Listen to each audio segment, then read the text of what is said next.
Welcome to TSplus Remote Access, the smarter alternative to Citrix and Microsoft RDS.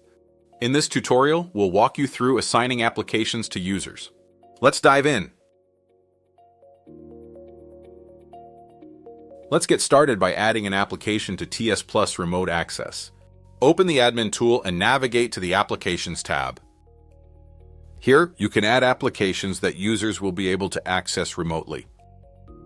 Simply click Add Application and select the executable file you want to use. For this tutorial, we'll demonstrate with Microsoft Paint as an example. You can customize several settings before saving.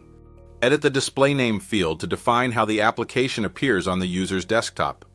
Add a command line to set specific launch parameters if needed. Adjust the window state to control how the application opens. If it's the only active app, it launches in maximized mode by default. Once you're done, click Save.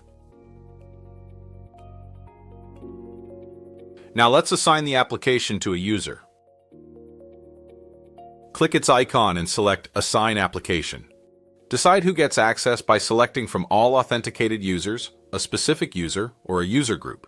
In this example, we'll assign Microsoft Paint to a single user. Choose Specified Users and Groups, then click Add followed by Advanced. Next, click Find Now to search for a user in Active Directory. We'll assign the application to John by selecting his account, then clicking OK and Save. John is now the only assigned user with access to Microsoft Paint. Final step. Let's test the assignment by logging in as the assigned user through the Remote Access HTML5 web portal. Open a web browser and enter the address of your server.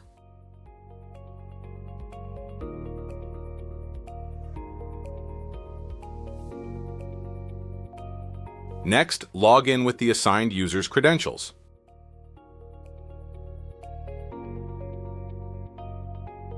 The user is instantly presented with the assigned application, Microsoft Paint in this example, instead of accessing a full desktop. This streamlined approach enhances security by restricting access to only essential applications. Thank you for watching this video. For more in-depth technical documentation and additional tutorials on TSplus Remote Access, you can visit our website.